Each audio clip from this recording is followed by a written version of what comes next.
નમસ્કાર, ગુજરાત ન્યૂઝ સાથે હું છું બીનલ યાદવ વાત કરી રહ્યા છે. આજે બજેટને લઈને કેટલાય સમયથી લોકોની નજર હતી. બજેટના પિટારામાંથી શું નીકળશે બહાર, તો હવે જ્યારે બજેટની જાહેરાત થઈ ગઈ છે ત્યારે જોઈ શકાય છે કે આ જે બજેટ છે, જે આશા સેવાઈ રહી હતી મધ્યમ વર્ગ માટે ખૂબ જ ખાસ બની રહેશે. અને અત્યારે જે જોવા મળી રહ્યું છે કે મધ્યમ વર્ગ માટે ખરેખર આ બજેટ ખૂબ જ ખાસ રહ્યું છે કે જ્યારે ઇન્કમ ટેક્સમાં જે પરિવર્તન કરવામાં આવ્યું છે ને જે રીતે હવે વાર્ષિક 7 લાખની આવક સુધી કોઈ પણ ટેક્સ નહીં ભરવું પડે, તે જે મર્યાદા વધારવામાં આવી છે તેનાથી મધ્યમ વર્ગને સીધો ફાયદો થશે. તે ઉપરાંત ઘણી એવી વસ્તુઓ છે જે મોંઘી થશે, પરંતુ તેની સાથે ઘણી એવી આવશ્યક ચીજ વસ્તુઓ છે જે સસ્તી પણ થઈ રહી છે. તેની સાથે જ ઘણી બધી નવી યોજનાઓ લાગુ કરવામાં આવી છે. સ્ટાર્ટઅપ જે બિઝનેસ શરૂ કરવા માંગતા લોકો માટે પણ ઘણા ફાયદાઓ થઈ રહ્યા છે આ બજેટમાં. તેની સાથે જ અલગ અલગ ક્ષેત્રમાં જે તે મહિલાઓ જે તે ક્ષેત્રની સાથે જોડાયેલી છે તેમની માટે પણ ફાયદો થાય તે પ્રકારની પણ જાહેરાત આ બજેટમાં કરવામાં આવી છે. વધુ શું જોવા મળી રહ્યું છે આ બજેટમાં મધ્યમ વર્ગ માટે, અને તેની સાથે જ દરેક વર્ગ માટે શું ખાસ છે આ બજેટમાં, શું મોંઘું થશે અને સાથે શું સસ્તું થશે, આ તમામ ચર્ચા માટે મારી સાથે અહીંયા જોડાઈ ગયા છે સીએ ચિંતન પટેલજી, તેમની સાથે બીજેપીમાંથી ઉર્વિસ કથિરિયાજી, તો કોંગ્રેસમાંથી હિરેન બેંકર, અને તેમની સાથે જોડાયા છે સીએ સચિન શાહજી. આપ સૌનું સ્વાગત છે. Welcome to Gujarat news. સૌથી પહેલા મહત્વની જે વાત છે જે ઇન્કમ ટેક્સ માં જે પરિવર્તન કરવામાં આવે છે, અને પહેલા પણ ચિંતનભાઈ આપણે ચર્ચા કરી હતી કે ક્યાંક એક એક્સપેક્ટેશન્સ છે, લોકોની આશા છે કે આ વખતે આ પરિવર્તન થઈ શકે છે. ઘણા સમયથી કોઈ ચેન્જ નહોતું જોવા મળી રહ્યું. મધ્યમ વર્ગને ઘણી આશાઓ હતી, ઘણી અપેક્ષાઓ હતી. તો હવે સૌથી પહેલા આપણે ચર્ચા તો કરીશું, પણ સૌથી પહેલા ટેક્સને સમજવાનો પ્રયાસ કરીશું કે અત્યાર સુધી જે ઇન્કમ ટેક્સની મર્યાદા હતી જે પ્રકારે 5 લાખ સુધીની, હવે જે રીતે 7 લાખ તેને કરવામાં આવી છે, તો હવે લોકોને કેટલો સીધો ફાયદો થશે આનાથી? આમાં કેવું છે કે પહેલી વસ્તુ, ઇન્કમ ટેક્સની અંદર આટલા બધા ચેન્જીસ થશે એવી એક્સપેક્ટેશન નહોતી. ચેન્જીસ થવાના હતા, પણ આપણે જોઈએ તો 35,000 કરોડ રૂપિયાનો નેટ ટેક્સનો આઉટગો થયો છે. એટલે જે ઇન્કમ ટેક્સમાં જે બેનિફિટ આપી છે એના કારણે 35,000 કરોડ રૂપિયા ગવર્મેન્ટનું કલેક્શન એ ઓછું થશે. મોસ્ટ ઇમ્પોર્ટન્ટ વસ્તુ જે પિનલે વાત કરી કે ટેક્સ રેટમાં ચેન્જ થયો છે. દરેક જગ્યાએ એક એવું આવે છે કે ટેક્સ રેટ ચેન્જ થયો છે. એક બાજુ લાગે છે એક્ઝેમ્પશન લિમિટ વધી છે, એક બાજુ એવું આવે છે કે એ 7 લાખ થઈ ગઈ છે, ક્યાંક 5 લાખ થઈ ગઈ છે. તો આમાં ઘણી બધી વસ્તુઓમાં પહેલાં એ ઇશ્યુઝ છે, એને આપણે ટ્રાય કરી સમજવાનો કે આમાં શું ચેન્જ થઈ રહ્યો છે. ઇન્કમ ટેક્સની અંદર પહેલાં 2 પ્રકારના સ્લેબ ને 2 પ્રકારના રેટ છે. એક છે ઓલ્ડ અને બીજું ન્યૂ. લાસ્ટ યર ગવર્મેન્ટે બજેટમાં એવું એડ કર્યું હતું કે તમારી પાસે ઓપ્શન છે કે તમે નવા ટેક્સ સ્લેબને તમે લઈ શકો છો. નવાનો અર્થ એવું થાય છે કે જ્યાં તમને એક્ઝેમ્પશન ડિડક્શન ના મળે. ટેક્સ રેટ ઓછો છે જૂના કરતાં, પણ અધરવાઇઝ તમારે એક્ઝેમ્પશન તમે ના લો તો તમે નવામાં તમે જઈ શકો છો. તો અત્યારે કેવું છે કે 2 પ્રકારના ઓપ્શન છે, એક ઓલ્ડ અને બીજો નવો. ગવર્મેન્ટનું ઇન્ટરેસ્ટ અને ઓબ્જેક્ટિવ એવો છે કે ધીરે ધીરે લોકોને નવામાં લાવવા છે, ઓલ્ડને બંધ કરવો છે. લાસ્ટ યરનું આપણે જોઈએ તો મોટાભાગના લોકો એ ઓલ્ડમાં જ રહ્યા છે, નવામાં બહુ ઓછા લોકો મૂવ થયા છે. અને એ વસ્તુ જોઈને ગવર્મેન્ટની ઈચ્છા એવી છે કે ધીરે ધીરે લોકોને નવામાં મૂવ કરવા છે. તો નવામાં મૂવ કરવા માટે કયા કયા ઇસ્યુઝ છે એ આઈડેન્ટિફાય કર્યા અને એના સોલ્યુશન પેટે આ વખતે જે રાહત આપી છે આપણે એની વાત કરીએ. પહેલું આવે છે કે 5 લાખની જે રિબેટ છે એ 7 લાખ કરી છે. તો હવે એનો અર્થ શું કે નવા પહેલાં જેટલા પણ ચેન્જીસ થયા છે એ બધા જ ચેન્જીસ નવા રેજીમમાં થયા છે. જે લોકો ઓલ્ડમાં અપ્લાય કરતા હશે એ લોકો માટે ચેન્જીસ નથી.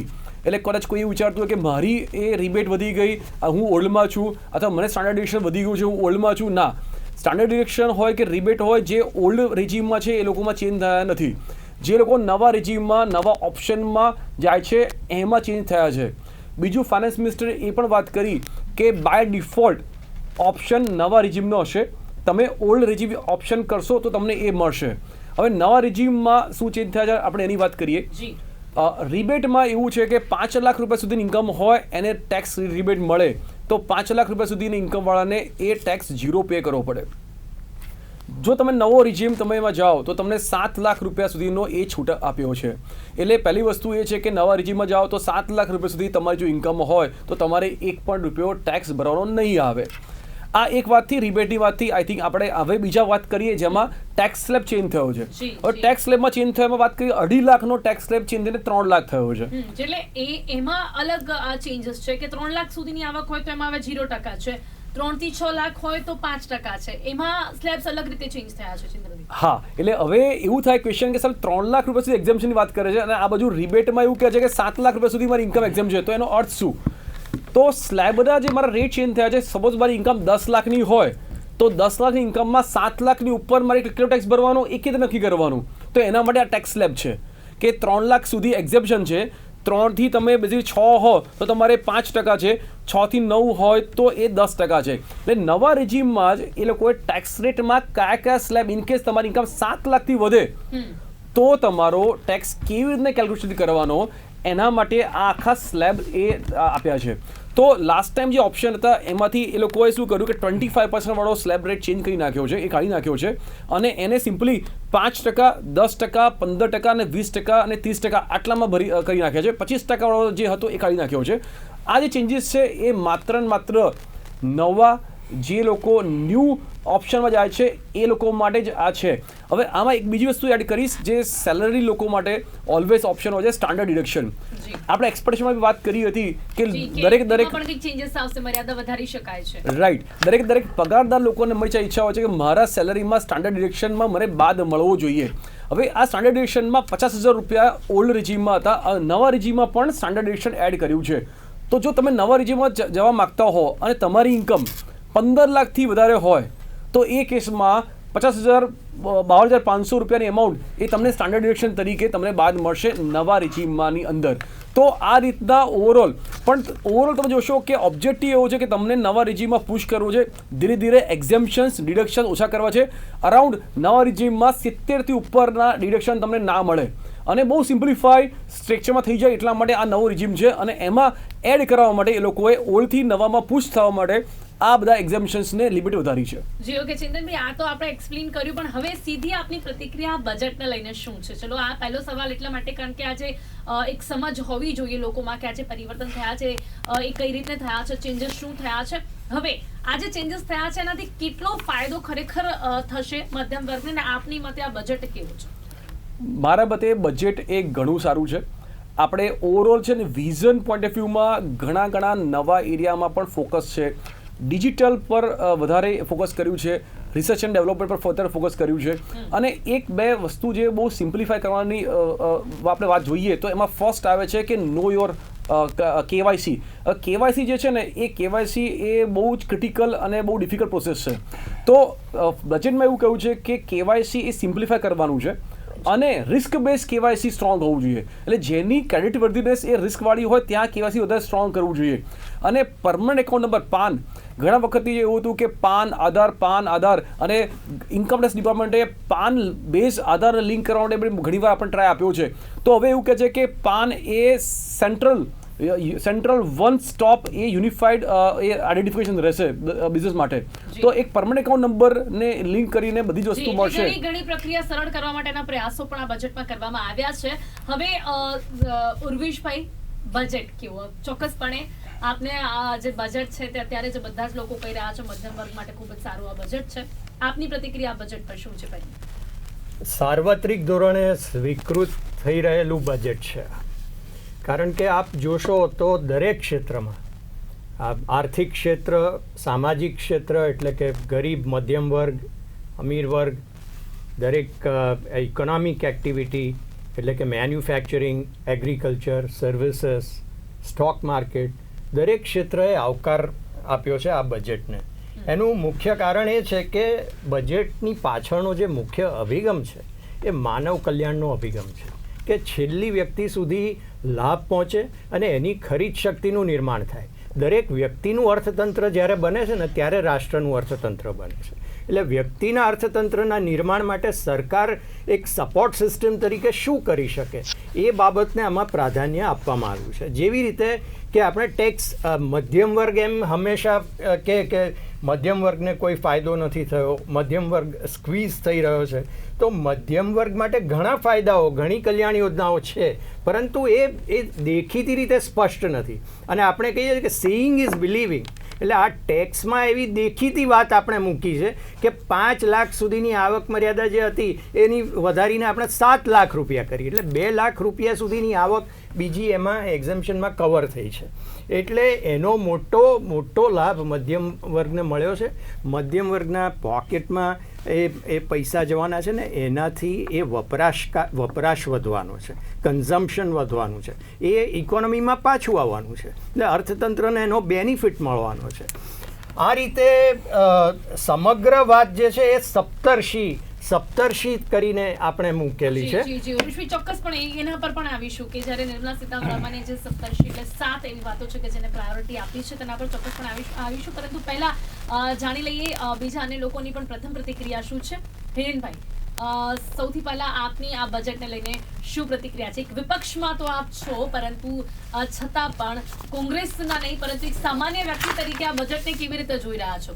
એટલે આમાં કોઈ ભાજપ કોંગ્રેસ જેવી વાત ન હોય. હું ચોક્કસપણે માનું છું કે બજેટ એટલે એક સર્વૈયું છે કે ભાઈ આવક જાવકની વાત, અને એમાં સૌથી મોટી અપેક્ષા સામાન્ય વ્યક્તિની હોય છે.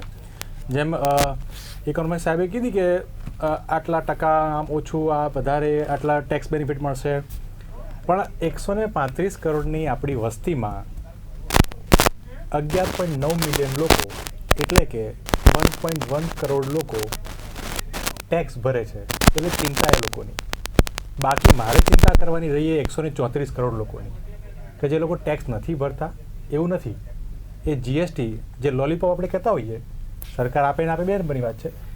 એ લોલીપોપ ખરીદવા જઈએ 2 રૂપિયામાં, એમાં પણ આપણે જીએસટી ભરીએ છીએ. ગયા વખતનો જે હમણાં જીએસટીનો આંકડો જોઈએ, હાઈએસ્ટ જીએસટી કલેક્શન થયું છે. એટલે છેવાડાનો માણસ પણ એ મીઠું ખરીદે. આજે મીઠા પર સૌથી વધારે ટેક્સ છે.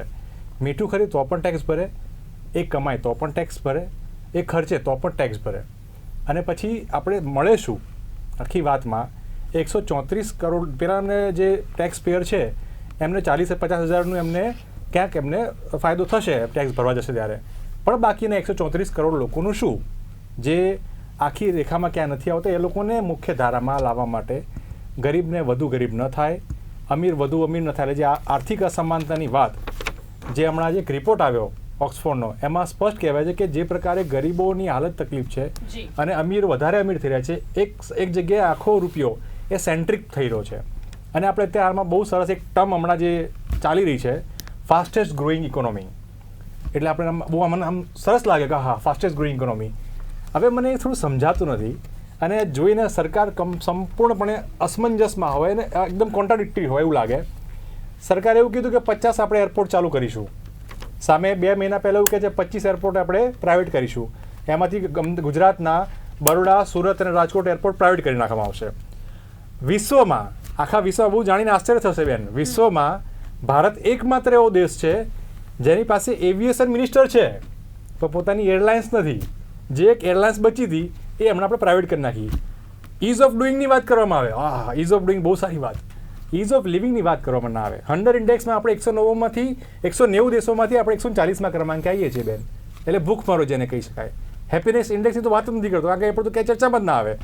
ખુશીની વાત જ ના આવે, હેપી ઇન્ડેક્સની વાત જ ના આવે. વાત અત્યારે મહિલાઓના દિવ્યાંગો માટે વિવિધ સહાય આપવાની વાત કરવામાં આવી છે. પ્રવાસન ક્ષેત્રે ના બેન, બહુ વેરી મચ ક્લિયર કહું તમને. અત્યારે જાહેરાતો થઈ છે, અમલીકરણની વાત નથી કરતા અત્યારે હાલમાં. અત્યારે વાત થઈ હતી છેલ્લા શરૂઆતથી જ, તમામ ભાષણોમાં, તમામ જગ્યાએ, ફ્લોર પર, ડિબેટોમાં, બધી જગ્યાએ 5 ટ્રિલિયન ઇકોનોમી.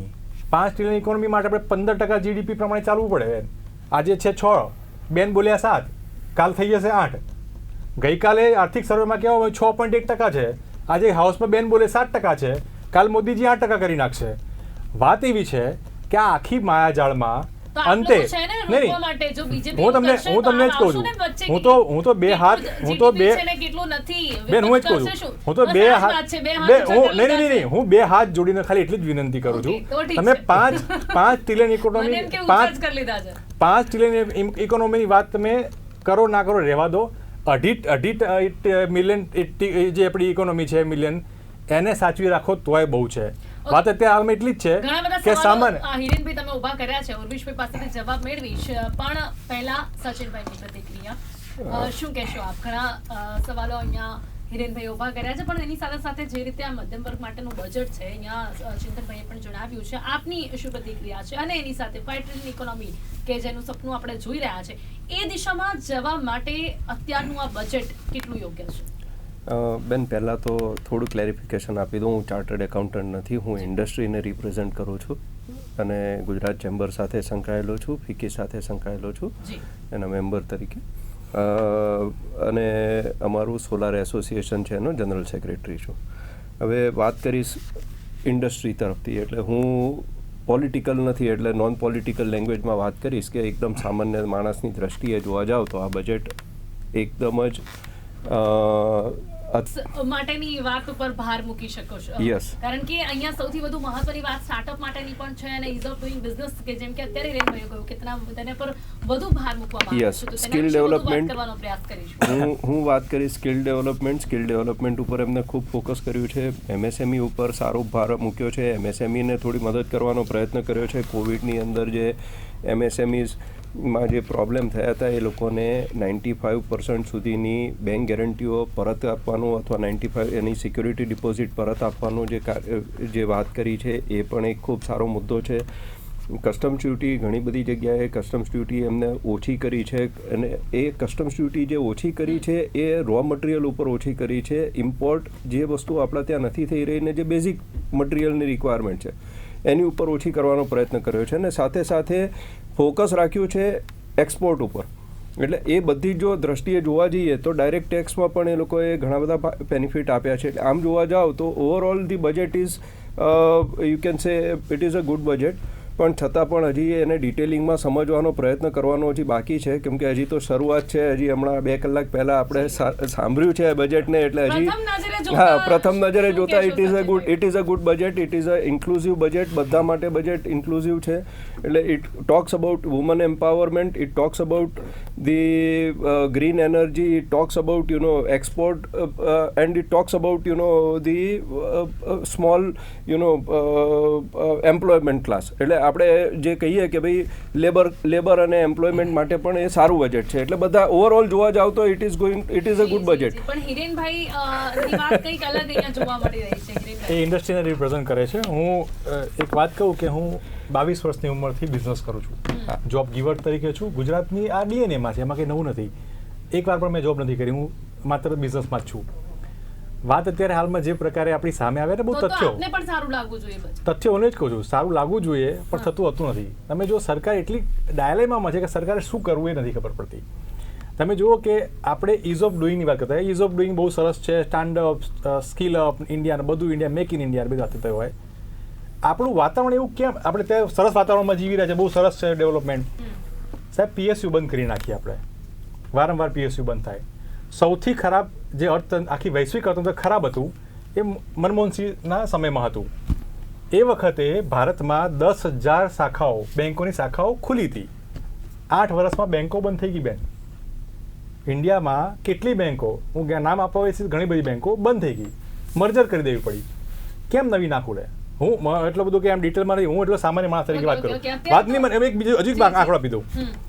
વાત એટલી છે કે જ્યારે મને ખબર હોય કે મારું તંત્ર બહુ સરસ ચાલે છે, ઇઝ ઓફ ડુઈંગ છે, 5 ટ્રિલિયન છે અને અદ્ભુત છે, તો હું મારા એરપોર્ટ લોકોને ચલાવવા શું કામ આપું? મને ખબર છે રૂપિયા કમાતા નહીં. હજુ મારી વાત પૂરી, નાની વાત પૂરી કરાવું. 2014માં જ્યારે આપણે સરકાર, કોંગ્રેસની UPA સરકાર ગઈ, 53,000 કરોડ ભારતના માથે દેવું હતું. આજે 2022 જ્યારે આપણે બેઠા છીએ, 1,55,000 એટલે કે 100 લાખ કરોડ દેવું માત્ર 8 વર્ષમાં વધી ગયું છે. 100 લાખ કરોડ. બેન, આ વધી ગયું છે. હવે એવી મને ખાલી બેન એટલું જ ખબર ના પડે, વિશ્વ 10મા સ્થાનેથી 5મા સ્થાને પહોંચ્યું છે. નહીં, મને ખાલી એટલું જ ખબર ના પડે કે સરસ ધંધો થતો હોય, જેમ સાહેબે કીધું કે બહુ સરસ ધંધો થાય છે, પેલા સાહેબ કહે છે ટેક્સ બધું મળે છે, લોકો ખુશખુશાલ છે, દેવું ક્યાંથી થાય છે? આ એ જ ખબર ના પડે કે દેવું થાય છે, લોકોને જોબ નથી મળતી અને મોંઘવારી વધી રહી છે. સમય આપીશું આપણે, બહુ જ બધા સવાલો છે, ઉર્વિશભાઈ પણ જવાબ આપવાનો સમય આપીશું. આપણે ઓવરઓલ વાત કરીએ કે ખરેખર ઠોસ પરિસ્થિતિ શું છે. રાજકીય વિવેચન એક અલગ વિષય છે, પરંતુ આ બજેટની ગ્રાઉન્ડ લેવલ ઉપર ખરેખર શું અસર છે? તો સૌથી પહેલાં તો જે આપણે જે શબ્દો જે વાપરીએ છીએ ને કે દેવું, કોઈ રાષ્ટ્ર એ પ્રાઇવેટ લિમિટેડ કંપની નથી, કે ભાગીદારી પેઢી નથી, કે માલિકીની પેઢી નથી. રાષ્ટ્ર જે ખર્ચ કરે છે એ પોતાના લોકોની સુવિધાઓ માટે ખર્ચ કરે છે. એ રોકાણ છે એક પ્રકારનું, કે જે હંમેશા એ ઇકોનોમિક રિટર્ન્સ એનું મોડું વહેલું પણ આવવાનું છે. હવે આ કઈ દિશામાં આ રોકાણ છે? આપ 53 લાખથી 1,50,000ની વાત કરીને દેવા તરીકે ખપાવો છો, પરંતુ 60 વર્ષ સુધી ભારતની પ્રજાને પાણીથી, વીજળીથી, ટોયલેટ્સ, રાંધણ ગેસથી વંચિત રાખેલી હતી. ત્યાં અમે ખર્ચ કર્યો છે. એમાંથી જે અર્થતંત્ર જે થયું છે એનાથી આપણા સૂચકાંકો અત્યારે સ્થિર થયા છે. આપણે કોવિડ જેવી વિષમ પરિસ્થિતિમાંથી સ્થિરતા તરફ આવ્યા છીએ અને સ્થિરતાથી હવે આપણે ગતિ તરફ આવ્યા છીએ. એટલે પ્રાથમિક સુવિધાઓ જ્યારે ગ્રામીણ ગરીબની કે શહેરી ગરીબની પ્રાથમિક સુવિધાઓ સંતોષાય છે ને ત્યારે અર્થતંત્રની શરૂઆત થાય છે. એટલે એ અર્થતંત્રની શરૂઆત કરવા માટે અમે ઇમ્પ્લિમેન્ટ કરીને હર ઘર જલ, વીજળી, ટોયલેટ્સ, રાંધણ ગેસ આવી અનેક સડક, અનેક યોજનાઓ આવી કરી છે કે જે મૂર્તિમંત થઈ છે. ખરેખર એની અસર થઈ છે. એનાથી લોકોની પ્રોડક્ટિવિટી વધી છે. પરંતુ અહીંયા આરોપ પ્રત્યારોપ તો થશે.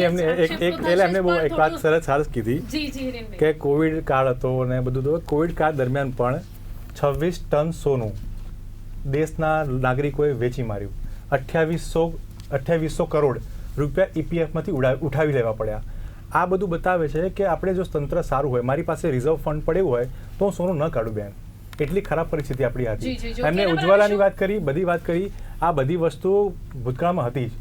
બેન્કિંગની વાત કરો છો, બેન્કિંગ ખુલ્લી જ હતી. મારે આ મુદ્દે કહેવું છે કે કોંગ્રેસના જ વડાપ્રધાન શ્રી રાજીવ ગાંધીએ કહ્યું હતું કે અમે ₹1 એલોકેટ કરીએ છીએ ને તો એમાંથી 15 પૈસા જ પહોંચે. આજે 85 વિરુદ્ધ 15નું જે યુદ્ધ છે ને એમાં ભારતીય જનતા પાર્ટીનો પ્રયત્ન એ છે કે 15 પૈસા વાળું 15 પૈસા વાળો જે સેગમેન્ટ છે ને એનું કદ વધારવાનું છે, એનું વજન વધારવાનું છે. ભારતીય જનતા પાર્ટીનો એ પ્રયત્ન છે. એમને બહુ સારી વાત કરીને અમે સ્વીકારીએ છીએ. આ વાત હતી જ, ના નથી પાડતો. હવે હાલમાં લોકસભાના પટલ પર મૂકેલી વાત 250 કરોડ રૂપિયા ખેડૂતોને આપવાની જગ્યાએ ખોટા ખાતામાં જતા રહ્યા છે. આજ સુધી સરકારને ખબર નથી. વાત એવી છે, લૂપહોલ્સને બચાવવા માટે આધાર લાવ્યા હતા. આધાર પાન સાથે લિંક. એક મિનિટ બેન, આ બહુ ઇમ્પોર્ટન્ટ. નહીં, આ ખરેખર લોકોને એટલા માટે આ લોકોને જરૂરી છે કે ડાયરેક્ટ બેનિફિટ ફંડ ટ્રાન્સફર એ લાવ્યા હતા કોંગ્રેસ, જેનો વિરોધ થયો હતો. ચોક્કસથી આપણે બજેટ ઉપર આજે આવીશું. બજેટમાં જે સ્ટાર્ટઅપ માટે આજે ટેક્સ છૂટ 1 વર્ષ વધારવામાં આવી છે. કોઓપરેટિવ ટેક્સમાં પણ રાહત આપવામાં આવી છે. લોંગ ટર્મ કેપિટલ ગેઇન જે છે ટેક્સ પર સરચાર્જ 15% સીમિત કરી દેવામાં આવ્યો છે. શું કહેશો? આ પણ એક સ્ટાર્ટઅપ માટેના પણ ઘણા ફાયદાઓ છે જેની માટે પણ ઘણી એક્સપેક્ટેશન્સ રાખવામાં આવી રહી હતી. સાચી વાત છે. આઈ થિંક આપણે પહેલાં જે વાત કરી હતી એ ઇન્કમ ટેક્સ ઇન્ડિવિજ્યુઅલ માટે વાત કરી હતી. હવે આપણે વાત કરીએ બિઝનેસ માટે વાત કરીએ. તો સ્ટાર્ટઅપની વાત કરીએ તો સ્ટાર્ટઅપમાં પહેલાં એવું હતું કે જો કોઈ કંપની એ ઇન્કોર્પોરેશન 31 માર્ચ 2023 સુધી થયું હોય તો જ એ સ્ટાર્ટઅપની ડેફિનેશનમાં ગણાય અને એને સ્ટાર્ટઅપના જે ટેક્સના બેનિફિટ મળે. એ માર્ચ 2023 એટલે હવે it is going to close, એટલે એ કમ્પ્લીટ થવાનું હતું. એને 1 વર્ષ માટે એક્સટેન્ડ કર્યું છે. એટલે જો કંપની ઇન્કોર્પોરેશન 31 માર્ચ 2024 સુધીની હશે તો પણ એને ઇન્કમ ટેક્સના જે બેનિફિટ છે સ્ટાર્ટઅપના મળશે.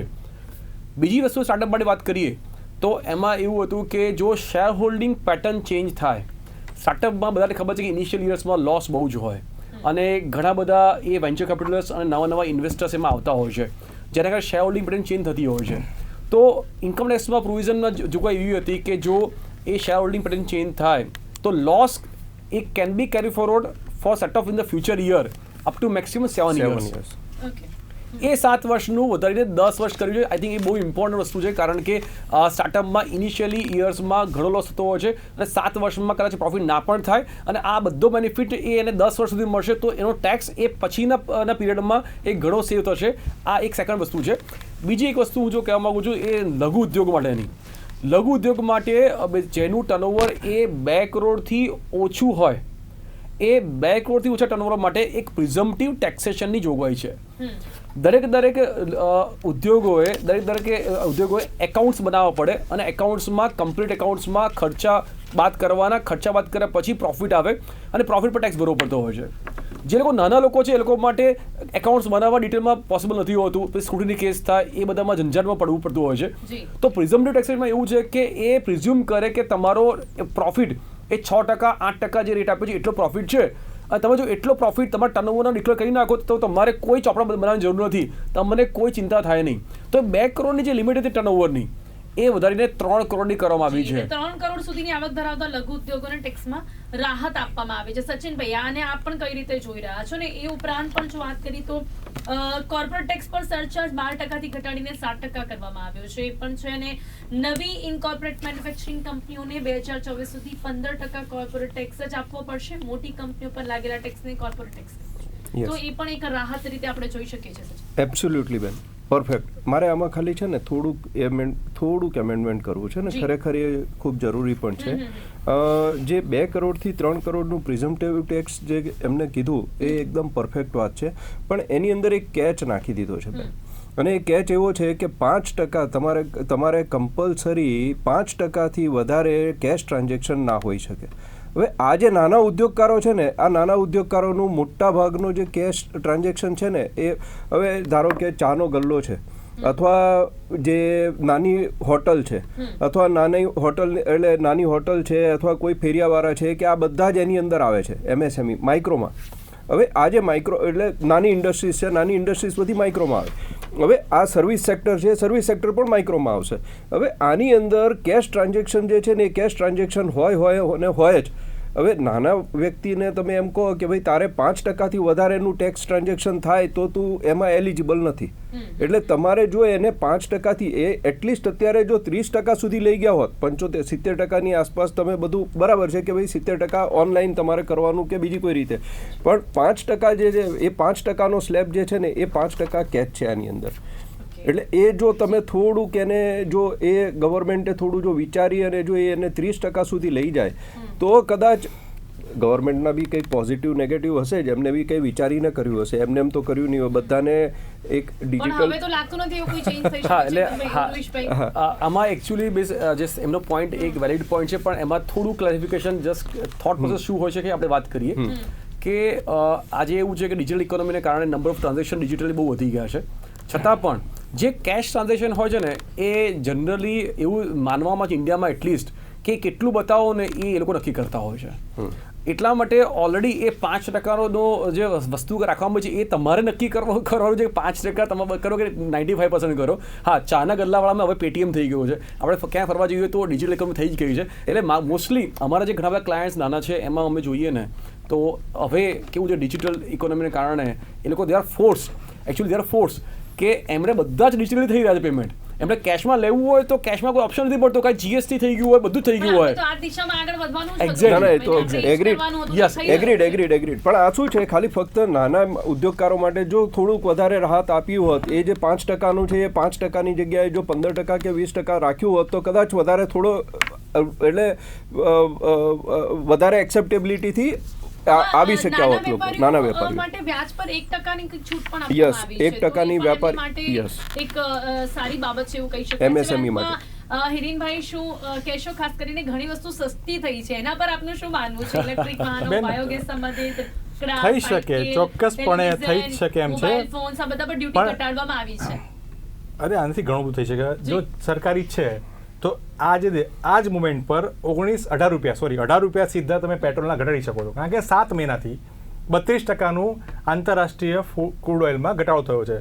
એક પોલિસી સાહેબને કદાચ ખ્યાલ હશે, ડાયનેમિક ક્રૂડ પોલિસી લાવ્યા હતા. ડાયનેમિક ક્રૂડ પોલિસી એવી પોલિસી હતી કે જેમાં આંતરરાષ્ટ્રીય બજારમાં થોડુંક બી ઉપર નીચે થાય તો અહીંયા પણ આપણે ઘટે.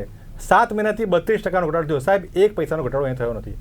વાત અત્યારે એવી છે એ સ્મોલ સ્કેલ ઇન્ડસ્ટ્રીની વાત કરે છે, ઇન્ડસ્ટ્રીની વાત થઈ રહી છે. 3 લાખ, બેન સાંભળવા જઈએ, 3,11,000 કરોડ વિલફુલ ડિફોલ્ટર, ઈચ્છાથી ડિફોલ્ટ કરી નાખ્યું, અને 19 લાખ કરોડ સરકારે માફ કરી નાખ્યા. આ બધું માફ કર્યા ક્યારે? ધારો કે મેં લોન લીધી છે, સમજો 5 કરોડ લોન લીધી છે, અને સરકારને કહું સાહેબ માફ કરી નાખો. કેમ? કારણ કે ધંધો બંધ છે, આવતું નથી. વાત એ છે કે આટલું બધું કે છે, બધું કે ધરાતલ પર ક્યાંય જોવા મળતું નથી. અમલીકરણની વાત ક્યાં? સરકાર સારી વાત, રોજગારી હોય, મોંઘવારી હોય, કંટ્રોલ કરવામાં સંપૂર્ણ નિષ્ફળ નીવડી છે. ચાંદી આ બધું મોંઘું પણ થઈ રહ્યું છે. છેલ્લા 2 વર્ષથી ખરીદ શક્તિ જે છે એની સ્થિતિસ્થાપકતા હતી ઓછી. ડિમાન્ડ ઘટી ગઈ હતી, પછી સ્થિરતા થઈ, અને હવે ગતિની વાત છે, અમૃતકાલ ગતિની વાત છે. હવે એના માટે ઠોસ વાત શું છે ગ્રાઉન્ડ ઉપર? તો આપણે કેપેક્સમાં, એટલે કે સરકાર જે કેપિટલ એક્સપેન્ડિચર કરે છે, જે મૂડી રોકે છે, એમાં શું પરિસ્થિતિ છે? તો 7.3 લાખ કરોડ ગયા વર્ષની એ મૂડીરોકાણ સરકારનું હતું. એ 33% વધારીને 10 લાખ કરોડ સુધી કરવામાં આવ્યું છે. કેમ? તો કે પ્રાથમિક સુવિધાઓ, અમે એમ નથી કહેતા કે અમે 100% બધું કવર કરી લીધું છે. પ્રાથમિક સુવિધાઓ જે પાણી, વીજળી, આ બધી જે છે કે જેના કારણે એક ગરીબ માનવી અર્થતંત્રમાં આવવા માટે એલિજિબલ બને છે. આ પ્રાપ્ત થયા પછી થાય છે કે આટલા વર્ષોથી પણ હજી આપણે પ્રાથમિક સુવિધાઓને લઈને પણ વાત કરતા એ જ આ દેશ માટે ક્યારે આવીશું ને એ તો હજી એક વિચારવાનો જ વિષય છે. આપણા દેશની કરુણા છે કે આપણા દેશના સામાન્ય નાગરિકને, ગરીબને પાણીની લાઈન મેળવતા 60 વર્ષ સુધી અને ભારતીય જનતા પાર્ટીની રાહ જોવી પડી. હવે 5 ટ્રિલિયન કરોડ ના કરો, 2.5 કરોડ રાખી મૂકજો, બીજું તો કઈ નહીં. 5 કરોડ ત્યારે થશે. તો આપ બધા જ અમારી સાથે જોડાયા, સચિનભાઈ, હિરેનભાઈ, રમેશભાઈ, ચેતનભાઈ, આપ અમારી સાથે જોડાયા તે બદલ આપનો ખૂબ ખૂબ ધન્યવાદ. Thank you so much. તમામ ચર્ચા કરવા થેન્ક યુ. તો આજે બજેટને લઈને અહીંયા ચર્ચા કરી છે અને સાથે જ અહીંયા ચોક્કસપણે આપણે જોઈ શકીએ છીએ કે મુદ્દાઓ પર અહીંયા ચર્ચા કરવાનો પ્રયાસ કર્યો છે. જે પરિવર્તન જોવા મળી રહ્યા છે, પ્રેક્ટિકલી શું છે, કઈ રીતે થઈ રહ્યા છે, જનતાને સીધો કઈ રીતે ફાયદો થશે તેના વિશે પણ અહીંયા ચર્ચા કરવાનો પ્રયાસ કરશે. અને પ્રયાસોની સાથે જ ખાસ કરીને વાત એ પણ છે કે જાહેરાતો તો થઈ ગઈ છે, હવે કેટલું અમલીકરણ થશે એના પર પણ ખાલી પેલી જે હતી ને મેઇન સબસિડી હતી ને રજા આપશો. એ બંધ કરી હતી.